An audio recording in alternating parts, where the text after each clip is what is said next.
ಆಲೂರು ತಾಲೂಕಿನ ಚೌಲಗೆರೆ ಬಳಿಯ ಸುಂಕ ವಸೂಲಿ ಕೇಂದ್ರದ ವಿವಾದ ಡಿಸಿಸಿ ಸತ್ಯಭಾಮ ಅಧ್ಯಕ್ಷತೆಯಲ್ಲಿ ನಡೆದ ಸಭೆ ಮುಕ್ತಾಯ. ಮುಂದಿನ ಆದೇಶದವರೆಗೂ ಟೋಲ್ ಸಂಗ್ರಹ ಮಾಡದಂತೆ ಡಿಸಿ ಸೂಚನೆ. ಈಗಾಗಲೇ ಕೇಂದ್ರ ಸರ್ಕಾರಕ್ಕೆ ಪತ್ರ ಬರೆದಿದ್ದೇನೆ. ಅಗ್ರಿಮೆಂಟ್ ಕಾಪಿಯನ್ನು ಎಲ್ಲರೂ ಸೇರಿ ಪರಿಶೀಲಿಸುತ್ತೇವೆ. ಆಮೇಲೆ ನಮ್ಮ ನಿರ್ಧಾರವನ್ನು ಹೇಳುತ್ತೇವೆ. ಅಲ್ಲಿಯವರೆಗೂ ಸುಂಕ ವಸೂಲಿ ಮಾಡದಂತೆ ಡಿಸಿ ಸೂಚನೆ. ಯಾವುದೇ ವಾಹನಗಳಿಂದ ಟೋಲ್ ಸಂಗ್ರಹ ಮಾಡದಂತೆ ಡಿಸಿಸಿ ಸತ್ಯಭಾಮ ಸೂಚನೆ. ಸ್ಪಷ್ಟ ಆಯ್ತಲ್ವಾ?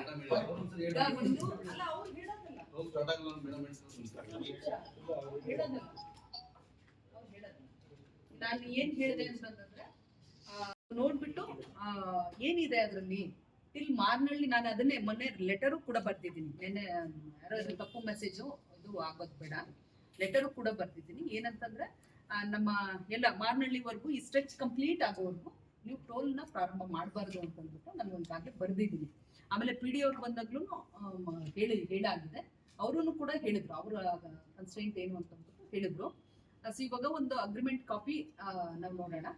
ಆ ಅಗ್ರಿಮೆಂಟ್ ಇದರಲ್ಲಿ ಏನೇನು ಮೆನ್ಷನ್ ಆಗಿದೆ ಅಂತಂದ್ಬಿಟ್ಟು ಇವನ್ ಕನ್ಸೆಷನರು PD ಅವರು ನಾವು SP ಎಲ್ಲ ನಾವು ವೆರಿಫೈ ಮಾಡ್ತೀವಿ. ವೆರಿಫೈ ಮಾಡಿದ್ಮೇಲೆ ಆಮೇಲೆ ಮಾಡಬಾರ್ದು ಅಂತಂದ್ಬಿಟ್ಟು ನಾನು ಒಂದಾಗಲೇ ಬರೆದಿದ್ದೀನಿ. ಆಮೇಲೆ PD ಅವ್ರು ಬಂದಾಗ್ಲೂ ಹೇಳಾಗಿದೆ. ಅವರು ಕೂಡ ಹೇಳಿದ್ರು ಅವರ ಕನ್ಸ್ಟ್ರೈಂಟ್ ಏನು ಅಂತ ಹೇಳಿದ್ರು. ಇವಾಗ ಒಂದು ಅಗ್ರಿಮೆಂಟ್ ಕಾಪಿ ನಾವು ನೋಡೋಣ. ಆ ಅಗ್ರಿಮೆಂಟ್ ಇದರಲ್ಲಿ ಏನೇನು ಮೆನ್ಷನ್ ಆಗಿದೆ ಅಂತಂದ್ಬಿಟ್ಟು ಇವನ್ ಕನ್ಸೆಷನರು PD ಅವರು ನಾವು SP ಎಲ್ಲ ನಾವು ವೆರಿಫೈ ಮಾಡ್ತೀವಿ.